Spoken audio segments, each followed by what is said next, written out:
마태복음 10장 24절에서 31절까지 말씀 우리 교독해서 읽겠습니다. 제자가 그 선생보다 또는 종이 그 상전보다 높지 못하나니 제자가 그 선생 같고 종이 그 상전 같으면 좋하도다. 집주인을 바알세불이라 하였거든 하물며 그 집 사람들이랴. 그런즉 그들을 두려워하지 말라. 감추인 것이 드러나지 않을 것이 없고 숨은 것이 알려지지 않을 것이 없느니라. 내가 너희에게 어두운 데서 이룬 것을 광명한 데서 말하며 너희가 귓속말로 듣는 것을 집 위에서 전파하라. 몸은 죽여도 영혼은 능히 죽이지 못하는 자들을 두려워하지 말고 오직 몸과 영혼을 능히 지옥에 멸하실 수 있는 이를 두려워하라. 참새 한 마리가 한 아사리온에 팔리지 않느냐. 그러나 너희 아버지께서 허락하지 아니하시면 그 하나도 땅에 떨어지지 아니하리라. 너희에게는 머리털까지 다 세신 바 되었나니 두려워하지 말라. 너희는 많은 참새보다 귀하니라. 네, 아멘. 우리가 지난주 말씀부터 예수님께서 우리에게 고난을 어떻게 대처해야 하는가에 대해서 가르치고 있습니다. 예수님은 우리가 세상에 우리를 보내시는 것이 양을 이리 가운데 보내는 것과 같다라고 말씀하셨죠. 그래서 우리에게는 우리를 예수님께서 세상에 보내실 때 고난, 양을 이리 가운데 보내는 그 위험, 그 가운데 우리가 어떻게 대처해야 되는가에 대해서 우리에게 가르쳐 주신 거죠. 지난주에는 어떻게 가르쳐 주셨습니까? 우리가 고난에 대처하기 위해 어떻게 해야 하는가? 예수님께서는 뱀 같은 지혜와 비둘기 같은 순결함이 있어야 한다라고 가르쳐 주셨습니다. 기억나시죠? 뱀 같은 지혜와 비둘기 같은 순결함. 이 뱀 같은 지혜와 비둘기 같은 순결함을 잘 보여주는 대표적인 한 사람이 있죠. 성경에서 예수님께서 비유로 말씀하신 어떤 사람입니까? 밭에 보화를 발견한 사람. 바로 그 사람이 뱀 같은 지혜와 비둘기 같은 순결함을 가진 사람인 거죠. 그 사람은 남의 밭에서 보화를 발견했습니다. 어떻게 했습니까? 그래서 자신의 모든 소유를 팔아 그리고 그 밭을 샀습니다. 여러분 그 밭을 살 때 그 마음이 어땠을까요? 자기 모든 소유를 파는 것을 아까워했을까요?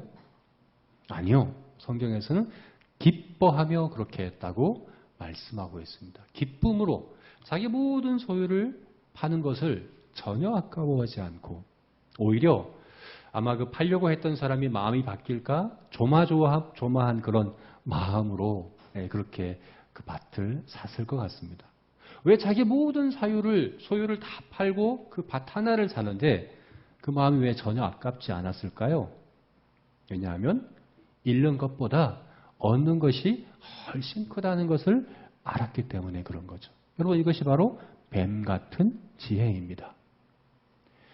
내가 지불하는 대가보다 얻는 것이 훨씬 크다는 것을 아는 것, 이것을 헤아리는 것, 이것이 바로 뱀 같은 지혜죠. 비둘기 같은 순결함은 뭡니까? 성경에서의 순결함은요, 깨끗함은, 청결함은 정말 아무런 때도 묻지 않은 그런 깨끗함을 이야기하지 않습니다. 성경에서 이야기하는 깨끗함은 한 마음을 이야기하는 거죠. 두 마음이 아니라 한 마음. 두 종류의 씨를 뿌리지 않고 두 종류의 옷감을 섞어 짜지 않은 한 마음. 그것을 성경에서는 깨끗한 마음이다 이야기하죠. 비둘기 같은 순결함은 뭡니까? 내가 밭을 팔아서 내가 모든 소유를 팔아서 사려고 했던 그 밭의 보화, 그 보화를 얻고자 그 추구하는 마음에 있어서 그죠? 한결같고 온전히 마음을 쏟아 한 마음으로 그것을 추구하는 그 마음, 그것이 바로 순결함인 거죠. 비둘기 같은 순결함은 그것을 이야기합니다.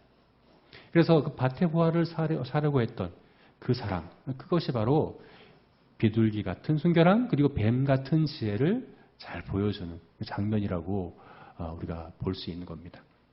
여러분 우리가 이리 가운데 보냄받은 양으로서 세상에서 우리가 지불해야 될 대가들이 있습니다. 그것을 우리가 고난이라고 이야기하는 거죠. 그 고난을 대처할 때 우리에게 필요한 건 뭡니까?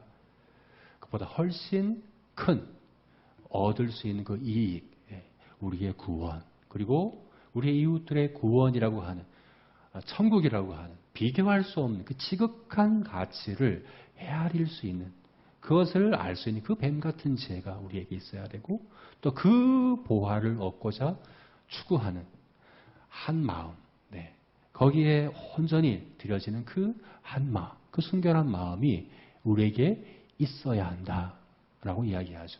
여러분, 그러면 그와 같은 뱀 같은 지혜와 비둘기 같은 순결함이 있을 때 사실 고난은 고난이 아니죠.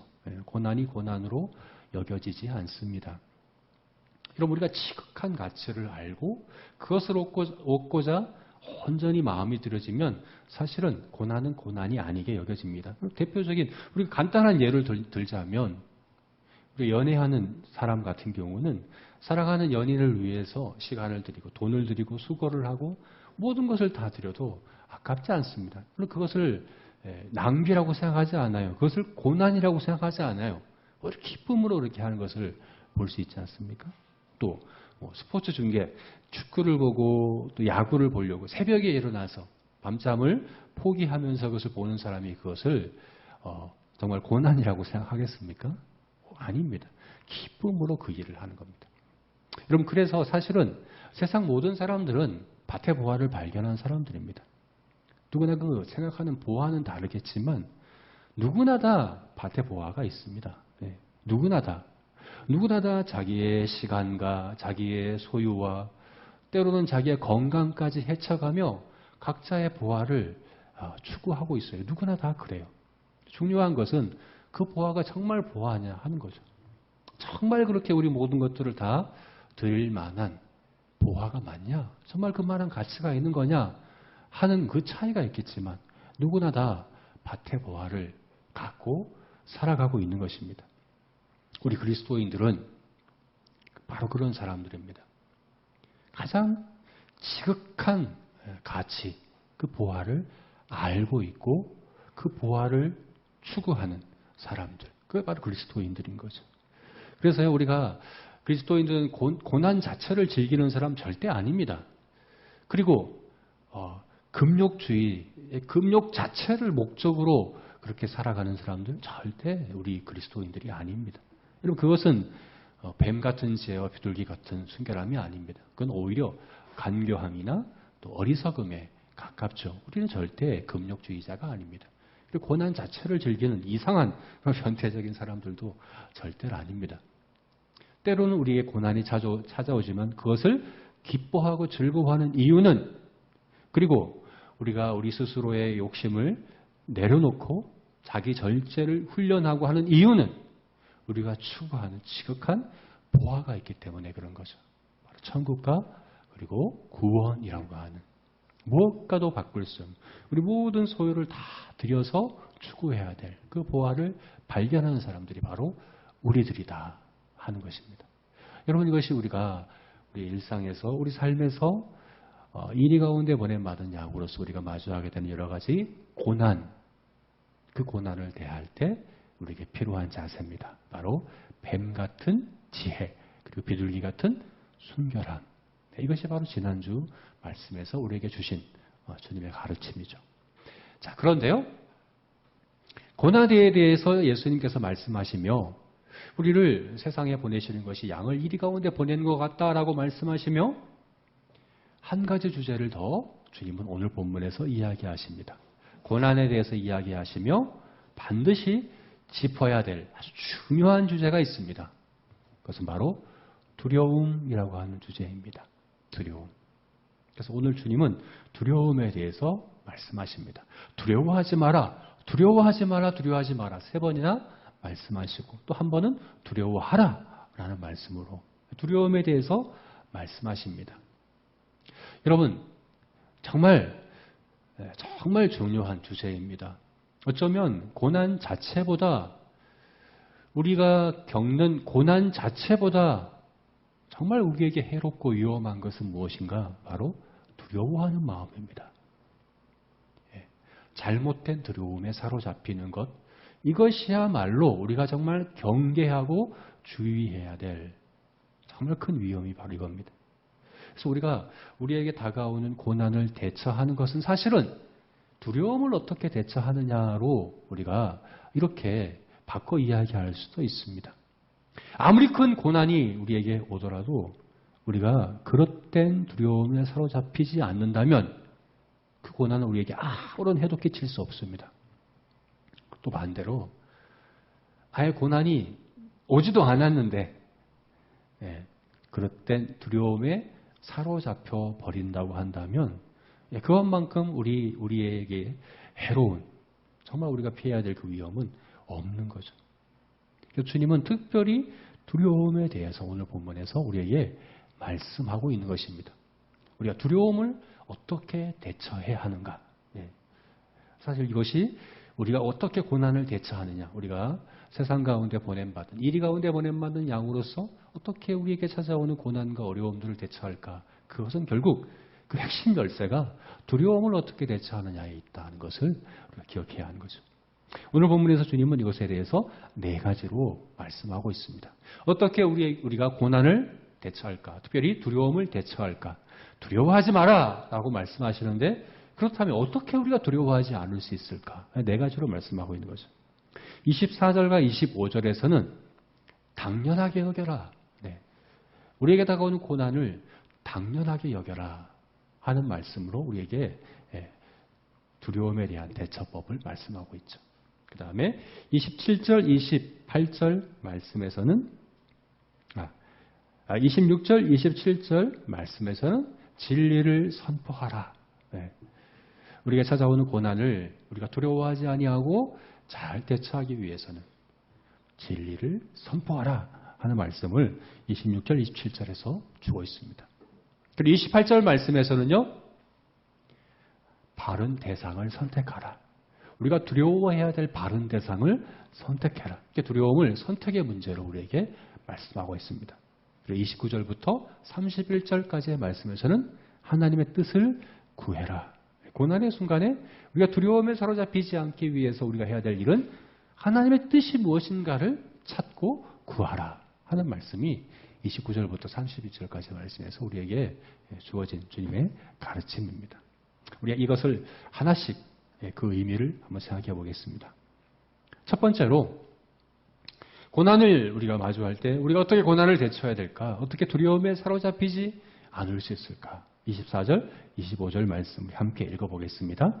24, 25절 말씀 우리 다시 한번 읽어보겠습니다. 제자가 그 선생보다 또는 종이 그 상전보다 높지 못하나니 제자가 그 선생 같고 종이 그 상전 같으면 조카도다.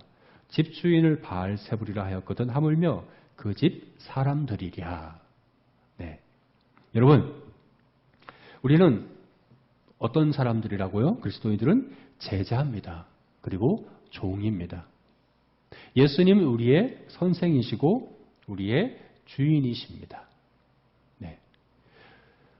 예수님이 우리의 주인이시고 예수님이 우리의 선생님이십니다. 여러분, 이것은 우리의 구원에 대해서, 우리가 얻은 구원의 성격에 대해서 아주 잘 이야기해 주고 있습니다. 예수님이 우리를 구원하실 때 어떻게 구원하시는가? 우리의 주인이 되시고 우리의 선생이 되시며 구원하시는 것이죠. 이게 무슨 말일까요? 구원의 성격에 대해서 이 두 예수님이 우리의 주인이시고 우리의 선생이시다고 하는 이것이요. 나의 구원이, 나는 어떻게 구원받는가를 잘 이야기해 주는 거예요. 먼저 예수님이 우리의 주인이시다. 예수님이 우리의 주인이시다는 게 우리를 어떻게 구원하는, 우리의 구원의 성격에 대해서 뭘 이야기해 줍니까? 예수님이 우리의 주인이시다. 여기서 주인이시다 하는 건요. 소유권을 이야기하기보다 대표성을 이야기하는 겁니다. 머리이시라는 거예요. 예수님이 우리의 주인이시다. 집의 주인이시다. 이것은 집의 머리이시다. 대표이시다 하는 그런 의미로 우리가 봐야 하는 거죠.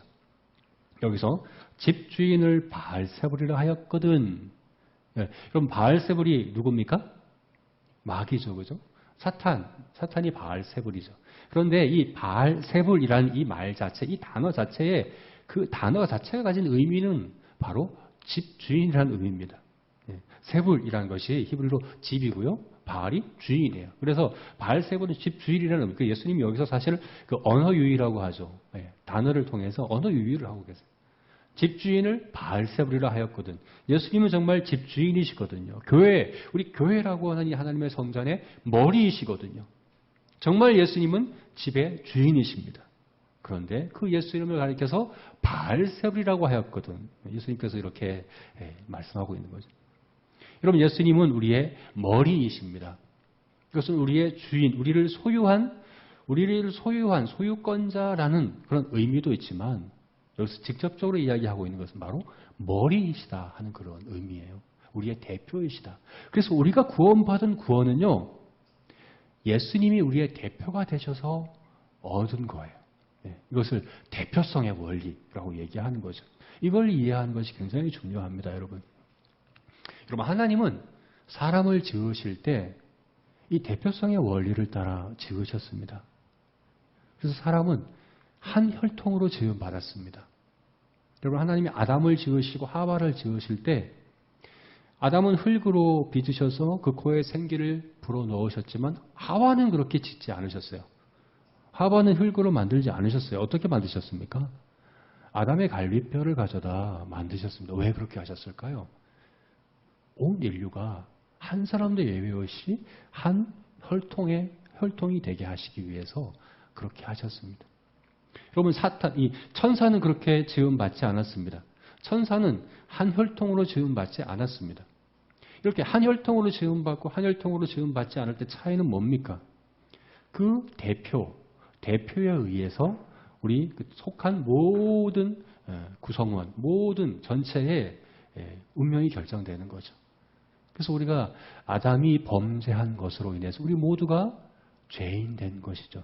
한 사람이 범죄함으로 모든 사람이 사망에 이르고 한 사람이 의를 행함으로 모든 사람이 생명에 이르렀다고 하는 이 대표성의 원리 혹은 연대성의 원리가 우리 사람에게는 존재하는 거예요. 천사에게는 존재하지 않습니다. 여러분, 한번 생각해 보세요. 바알세불은 천사장이었는데 그 천사장이 타락했는데 왜 모든 천사가 타락하지 않았을까요? 하늘에는 아직도 타락하지 않은 천사들이 있습니다. 그죠? 왜 일부만 타락했습니까? 사람은 한 사람이 타락하면 모든 사람이 타락하지만 천사들은 한 천사가 타락했다고 해서 모든 천사가 타락하지 않습니다. 왜 그럴까요?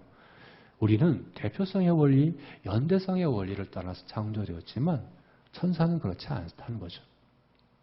천사는 한 혈통으로 지음받지 않았습니다. 우리는 한 혈통으로 지음받았습니다. 그래서 이것을 원죄에 대한 교리죠. 이것에 대해서 많은 사람들이 거부감을 갖고 반감을 갖습니다. 왜 아담이 타락했는데, 왜 아담이 범죄했는데, 왜 내가 죄인으로 태어나야 합니까? 아담이 선악과를 먹었는데 왜 내가 죄인 되어야 합니까? 이것에 대해서 거부감과 반감이 많습니다. 그러나 사실은 이것이 특권입니다. 특권. 천사들은 누리지 못한 특권입니다. 우리는 한 사람의 타락으로 말미암아 우리 모두가 타락해서 결국 그 대표성의 원리 때문에 우리의 구원이 가능해졌어요. 한 사람의 의로움으로 말미암아 모든 사람이 의롭게 되어지는 그 구원이 가능하게 되었습니다. 그러나 여러분, 사탄에게는 구원의 기회가 없습니다.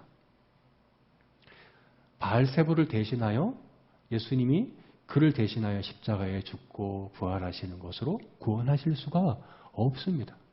대표성의 원리가 그들에게는 존재하지 않기 때문에 그런 거죠.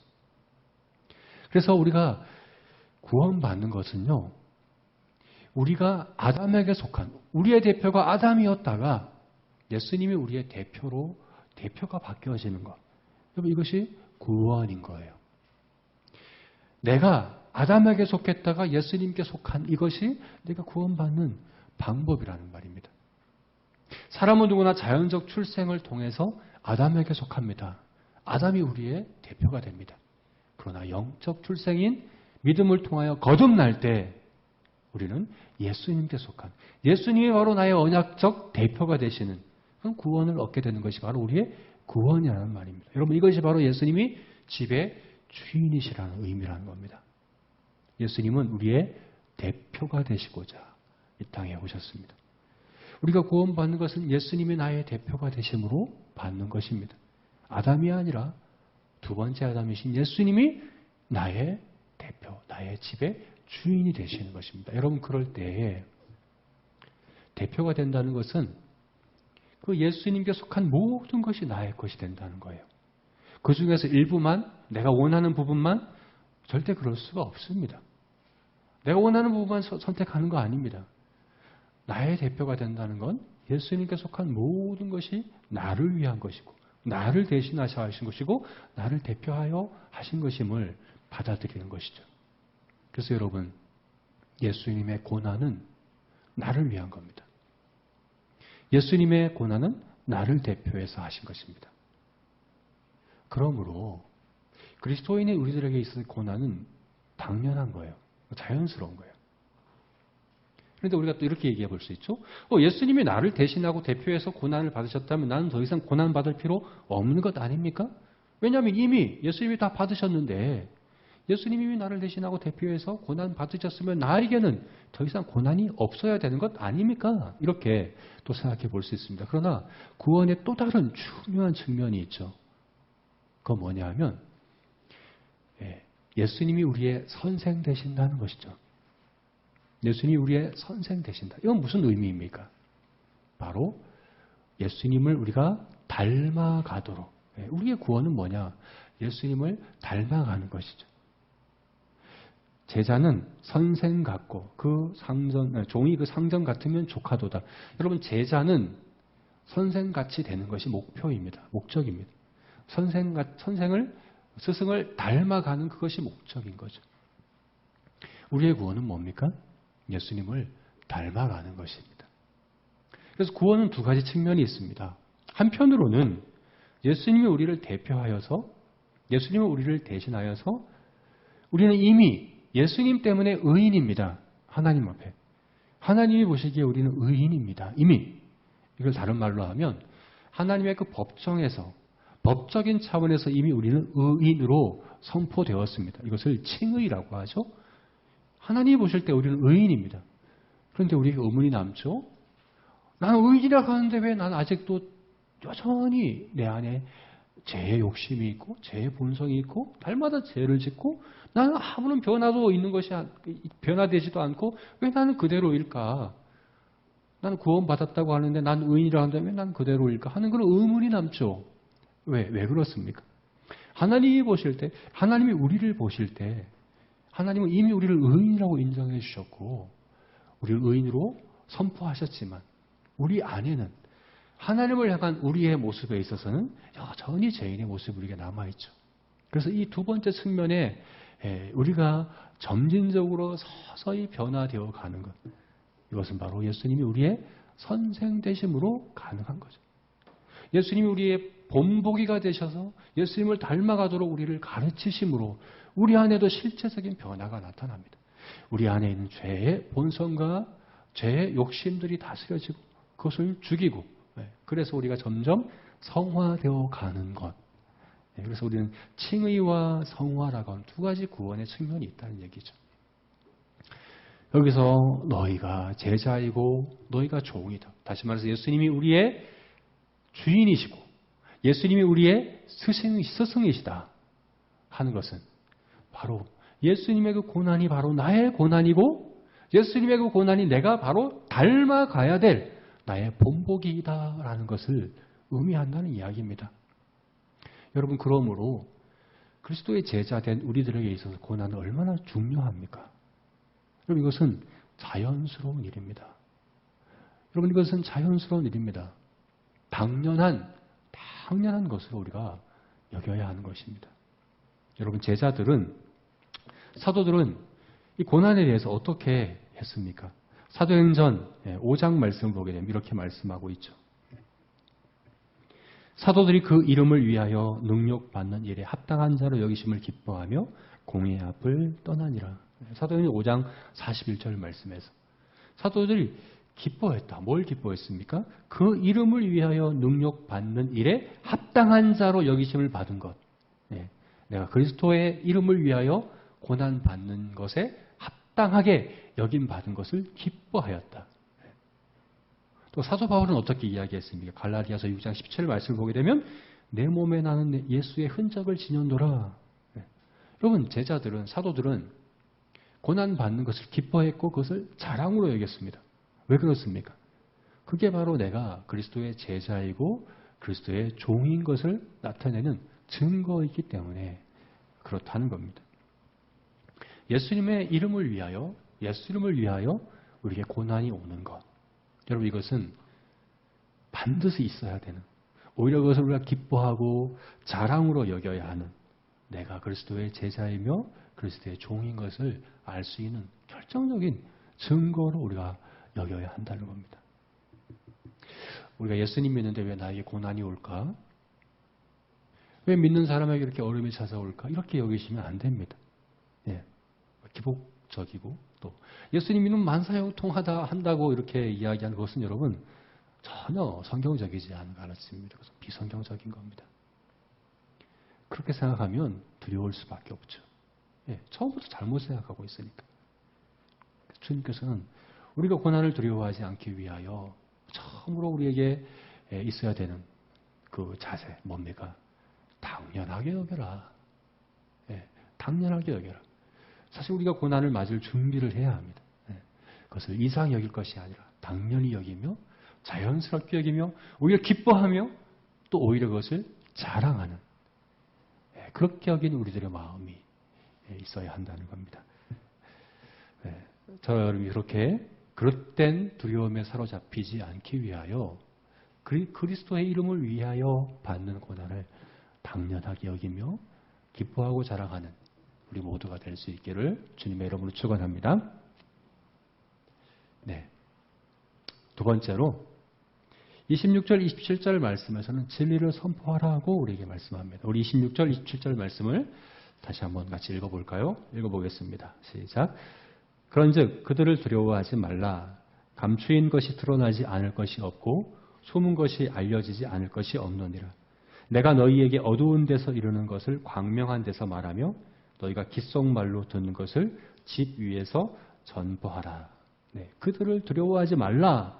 그들을 두려워하지 말라라고 말씀하면서 주님께서 뭐라고 말씀합니까? 내가 너희에게 어두운 데서 이룬 것을 광명한 데서 말하고 내가 너희에게 귓속말로 이야기하고 너희가 귓속말로 들은 것을 지붕 위에서, 집 위에서 전파하라. 여러분, 예수님께서 우리에게 말씀하신 것이 왜 어두운 곳에서 말씀하신 것이고 또 귓속말로 말씀하신 것일까요? 왜 그럴까요? 네, 지금 여기 본문에서 제자들이 예수님의 가르침을 듣고 배우는 것은요, 사실 복음의 완전한 그 내용이 갖춰지지 않은 상황이었죠. 예수님의 공생에는 복음을 가르치고 선포하시는 그런 사역도 물론 있었지만 복음의 내용을 완성해가는 과정 중에 있었습니다. 그래서 예수님께서 제자들을 가르치신 것은 아직 어두운 가운데 귓속말로 가르치신 것 같았죠. 그러나 이제 이 제자들을 예수님은 파송하셔서 어두운 데서 들은 것을 광명한 데서, 귓속말로 들은 것을 집 위에서, 이스라엘의 집은 그 지붕이 편편했다고 해요. 그래서 선포할 때, 많은 사람이 듣도록 이렇게 이야기할 때 지붕 위에서 이야기하는 것이 가장 적합한 그런 장소였다고 합니다. 그래서 집 위에서 하라. 여러분, 이것은 공개적으로, 적극적으로 들은 것을, 배운 것을 선포해라, 전파해라, 이렇게 이야기하는 것입니다. 그런데 여러분, 이것을 왜 고난에 대해서 이야기할 때 두려워하지 말 것을 이야기하면서 왜 이렇게 배운 것을 적극적으로 공개적으로 선포하라고 이야기할까요? 왜 그럴까요? 왜냐하면 사실 우리에게 찾아오는 고난이요, 그리스도인들이 그리스도의 이름 때문에 맞는 그 고난은 결국 이 진리의 문제이기 때문에 그렇습니다. 예수님께서 요한복음 16, 17절 말씀에서 세상이 너희를 미워하는 것은 내가 너희에게 진리를 주었기 때문이다. 너희 안에 진리가 있기 때문이다. 내 말을 너희에게 주었기 때문이라고 말씀합니다. 우리에게 진리가 있기 때문에 지난주 우리가 봤죠. 모든 사람이 너희를 미워할 것이라는 것은 복음 자체가 가진 속성이 그렇기 때문에 그렇다는 거죠.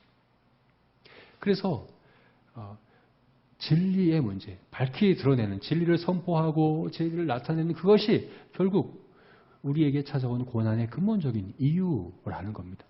근데 주님은 오히려 더, 그걸 할 때 오히려 더 더 적극적으로 진리를 선포하라고 말씀하는 거죠. 왜 그럴까요? 25절에, 26절에 그 이유가 있는 것입니다. 뭡니까? 감추인 것이 드러나지 않을 것이 없고 숨은 것이 알려지지 않을 것이 없기 때문입니다.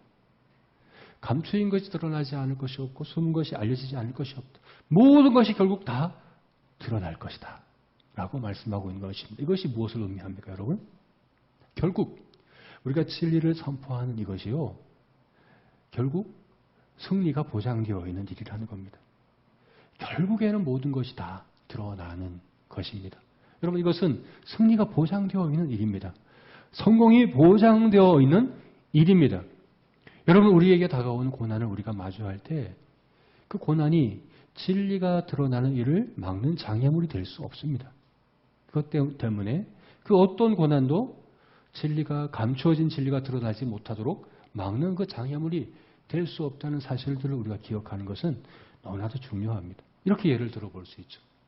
뱃사람들이 큰 파도를 만나고 풍랑을 만나면 두렵죠, 그죠? 예. 항해를 해야 하는데 큰 풍랑을 태풍을 만납니다. 그래서 큰 파도의 배가 이리저리 이렇게 떠밀려 다니면 굉장히 두려운 마음이 들겠죠. 그러나 다른 한편으로 여러분 파도 타기를 하는 그 서퍼를 한번 생각해 보십시오. 파도 타기를 하는 사람에게 있어서 큰 파도는 오히려 더 추진력을 얻는, 그죠? 오히려 그것이 더 잘 파도를 탈 수 있게 하는 그런 추진력을 얻기. 같은 파도지만 다른 관점으로 볼 수 있는 이유는 뭡니까? 한쪽은 안전이 그리고 승리가 보장되어 있는, 확보되어 있는 경우이기 때문에 그렇습니다. 여러분, 우리가 복음을 전포하고 선포할 때 다가오는 파도는 뱃사람들이 맞이하는 파도가 아니라 파도 타기를 하는 그 서퍼가 대하는 파도여야 합니다. 우리가 복음을 전파하려고 할 때 고난을 만나면 그것이 우리를 막는 장애물이 아니라 오히려 우리가 딛고설 디딤돌이고 또 더욱더 힘있게 복음이 전파되고 드러날 수 있도록 밀어주는 추진력을 가져다주는 그런 역할을 하는 것임을 우리가 기억할 필요가 있습니다. 그래서 고난을 만날 때 어떻게 해야 됩니까? 적극적으로 복음을 선포하십시오. 진리를 드러내십시오. 예수님 말씀하셨습니다. 너희가 세상에서 환난을 당하나 담대하라. 내가 이미 세상을 이기었노라. 여러분, 우리의 이 싸움은 이미 승리한 싸움입니다. 우리가 승리하기 위한 싸움이 아니라 승리가 보장된 싸움임을 기억해야 합니다. 그것을 어떻게 기억합니까? 바로 더욱더 감추인 것들을 드러낼 때, 더욱더 담대하게 진리를 선포할 때, 지붕 위에서 밝은 데서 더욱 적극적으로 진리를 선포하는 그것이 우리가 승리한 삶을 기억하게 합니다. 더욱더 빠르게 복음이 확산되어 가게 하는 것을 우리가 경험할 수 있게 되는 것입니다. 주님은 그래서 말씀하시는 겁니다. 고난이 찾아올 때 두려워하지 않는 방법 뭡니까? 진리를 선포하라. 적극적으로 그리고 더욱 공개적으로 더욱 힘있게 진리를 선포하라. 이것이 두려워하지 않을 수 있는 두 번째 그런 방법이다. 그렇게 말씀하고 있는 것입니다. 저와 여러분이 그러하기를 주님의 이름으로 축원합니다. 아멘. 네. 세 번째로 어떻게 우리가 고난 가운데 두려워하지 않을 수 있을까? 세 번째로 우리 28절 말씀 같이 한번 읽어볼까요? 읽겠습니다. 몸은 죽여도 영혼은 능히 죽이지 못하는 자들을 두려워하지 말고 오직 몸과 영혼을 지옥에 멸하실 수 있는 일을 두려워하라. 여기서는 주님이 두려워하지 말라, 두려워하라 라는 말씀을 하고 있죠. 결국 두려움은 선택의 문제입니다. 선택의 문제. 여러분, 우리에게 두려움이 찾아올 수 있습니다. 그러나 그 두려움 자체를 없애려고 하는 것은 잘못된 방법입니다. 사실은 이 두려움은요, 피조물인 우리들에게 있어서 필요한 거예요. 자연스러운 거라고 볼 수도 있습니다. 성경을 보면 정말 경건한 사람들에게 있어서 나타나는 특징이 뭡니까? 두려워하는 마음입니다. 하나님을 두려워하는 마음입니다. 여러분 하나님이 아브라함에게 이삭을 제물로 바쳐라. 모리아산에서 제물로 바쳐라. 번제로 드리라 말씀하셨을 때 아브라함은 이삭을 데려다가 모리아산에서 실제로 죽이려고 했습니다. 그러자 하나님이 아브라함아 그를 막으시며 뭐라고 말씀하셨습니까? 내가 이제야 네가 나를 경외하는 줄을 안다라고 말씀하는 거죠. 여러분 하나님은 우리의 경건의 완성을 어디에서 찾으십니까? 하나님을 두려워하는 마음에서 찾습니다. 하나님을 두려워하는 마음이 우리의 경건의 완성, 목표점이라고도 볼 수 있습니다. 경건의 완성뿐만이 아니에요. 이것은 우리 구원의 완성이기도 해요. 요한계시록 4장을 보게 되면 많은 무리들이 하나님의 보좌 앞에서 그렇게 찬양할 때 거기서 뭐라고 큰 음성이 어떻게 들립니까? 너희 하나님을 두려워하는 자들이요. 이미 천국에서 하나님 보좌 앞에서 예배하는 그들을 가리켜서 뭐라고 얘기합니까? 하나님을 두려워하는 자들이요. 하나님을 경외하는 자들이요. 구원의 완성도 결국 두려움, 하나님을 두려워하는 마음에서 이야기하는 걸 보게 됩니다. 여러분 우리는 생각할 때 정말 하나님하고 친밀하고 하나님을 가까이 하는 사람들은 두려움이 없을 거야 이렇게 생각하는 건 잘못된 생각입니다. 오히려 성경에서 하나님을 가까이 하는 사람들에게서 나타나는 공통된 특징은 뭡니까? 하나님을 두려워합니다. 하나님을 가까이 할수록 하나님을 두려워하는 것을 볼 수 있습니다. 그래서 두려움이라는 감정 자체가 잘못된 것 아닙니다. 문제는 뭐냐? 두려움의 대상이 잘못된 것입니다. 두려움의 대상이 잘못되는 이것이 문제라는 겁니다. 그래서 예수님은 두려워할 대상, 바른 대상을 선택하라 라고 우리에게 말씀하고 있는 것입니다. 그럼 우리가 그릇된 대상을 두려워할 때, 다시 말해서 세상을 두려워하고 사람들을 두려워할 때 하나님을 두려워하지 않게 됩니다. 이게 반비례 갑니다. 항상 그래요. 세상을 두려워하고 하나님을 두려워하지 않는 사람은 하나님을 두려워하고 세상을 두려워하며 사람들을 두려워하는 사람은 하나님을 두려워하지 않습니다. 여러분 우리가 왜 고난을 두려워합니까? 왜 우리에게 다가오는 이 어려움들을 우리가 두려워함으로 그것을 대합니까? 그 근본 원인은 하나님을 두려워하지 않기 때문이다 라고 말씀하는 겁니다. 하나님을 두려워하지 않을 때 우리에게 어떤 현상이 나타납니까? 우리에게 다가온 고난을 확대 해석하죠. 우리에게 마주하는 그 고난이 얼마나 큰 장애물인지 큰 벽으로 우리가 여기에 잘못 왜곡된 시각으로 보게 되고 우리 자신에 대해서도 너무나도 작고 초라하게 여기게 되는 그런 현상들이 나타나는 것은 결국 하나님에 대한 잘못된 관점에서 비롯된 겁니다. 하나님을 두려워하지 않을 때 세상을 두려워하고 사람들을 두려워합니다. 그러나 반대로 하나님을 두려워할 때 세상을 두려워하지 않게 된다 하는 것입니다. 그래서 제가 자주 했던 말이 있죠. 무엇이 두렵든 하나님을 더 두려워하면 이긴다 하는 거죠. 우리가 무엇이 두렵든 그 두려움을 이길 수 있는 유일한 길은 하나님을 더 두려워하면 된다 하는 것입니다. 오늘 본문 말씀에서는 뭐라고 말씀합니까? 몸은 죽여도 영혼은 능히 죽이지 못하는 자들을 두려워하지 말고 오직 몸과 영혼을 능히 지옥에 멸하실 수 있는 이를 두려워하라. 이 두 개를 한번 비교해 보십시오. 몸을 죽이는 자들을 두려워하는 것과 몸만 죽이는 거예요. 육신을 죽이는 자들을 두려워하는 것과 몸과 영혼을 죽이는 분을 두려워하는 것 중 어느 것을 두려워하는 것이 지혜로운 것입니까? 사실 몸을 죽이는 자들을 두려워하며 몸과 영혼을 멸하실 수 있는 분을 두려워하지 않는 것은 어리석은 것이죠. 우리 몸의 죽음은 사실은 성경에서 육신의 죽음은 계속해서 잠자는 거다 자꾸 말씀하시죠. 왜 잠자는 거라고 말씀하십니까? 일시적인 것이기 때문에 우리 언젠가는 깨어납니다. 몸이 죽은 사람들은 누구나 언젠가는 반드시 다시 삽니다. 부활합니다. 깨어납니다. 그리고 변화됩니다. 마치 땅 속에 씨앗을 심을 때 새로운 몸으로 다시 이렇게 살아나는 것처럼 우리 몸이 다시 부활한다라고 말씀하고 있는 거죠. 그래서 우리 몸을 죽이는 것을 두려워하는 것은 어리석은 것입니다. 정말 두려워해야 하는 것은 뭡니까? 우리 몸과 영혼이 지옥에 멸하여지는 그것이 우리가 두려워해야 하는 것이죠. 이 두 가지 두려움을 함께 할 수 없습니다. 둘 중에 하나를 선택해야 하는 문제입니다. 몸을 죽이는 자들을 두려워하면 몸과 영혼을 멸하실 수 있는 분을 두려워하지 않게 됩니다. 그리고 몸을 죽이는 자들을 두려워하지 않는 것은 우리 몸과 영혼을 멸하실 수 있는 분 하나님을 두려워할 때 그것이 두렵지 않게 된다라고 이야기하는 것이죠. 주님이 그래서 두려움의 문제를 오늘 우리에게 크게 중요하게 우리에게 말씀하고 있는 것입니다.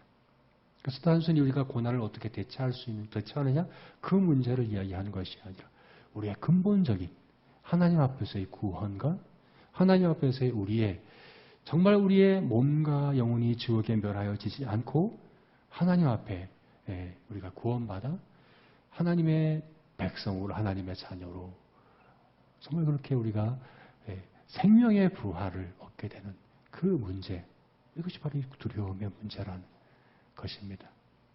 여러분, 그러므로 우리가 고난이 다가올 때, 그리고 우리가 두려움에 사로잡히게 될 때 선택하십시오.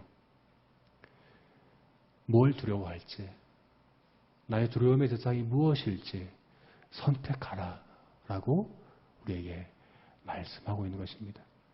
하나님을 두려워하고 경외하기를 힘쓰는 우리가 됩시다.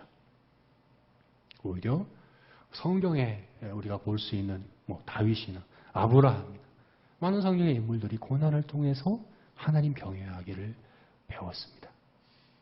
고난을 통해서 하나님이 정말 우리 모든 곳 가운데 편재하신다는 하나님의 그 임재를 깨닫고 하나님을 더 배우고 그래서 그 하나님을 경외하는 마음을 고난 가운데 배웠다는 것을 우리가 보게 되는 거죠.